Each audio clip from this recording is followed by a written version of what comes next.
Hello viewers, আসসালামু আলাইকুম। আপনারা দেখতে পাচ্ছেন লেবু গাছে কুমড়ো। এটা খুব আশ্চর্যজনক ঘটনা। আমাদের লেবু গাছে কুমড়ো গাছ উঠে গেছে, তো অনেক বড় বড় কুমড়ো ধরেছে। দেখেন, এগুলো কিন্তু অল্প দিনের মধ্যে অনেক বড় হয়ে গেছে। আপনারাও কিন্তু এভাবে লেবু গাছে কুমড়োর গাছ উঠিয়ে দিয়ে কুমড়ো চাষ করতে পারেন।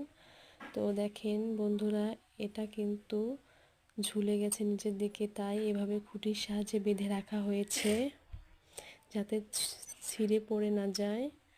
তো বন্ধুরা, এই প্রথম যদি লেবু গাছে কুমড়ো দেখে থাকেন তাহলে লাইক করে দেবেন এবং সাবস্ক্রাইব করে এই চ্যানেলটির পাশে থাকবেন। তো বন্ধুরা দেখেন, এই গাছে কিন্তু লেবু আছে।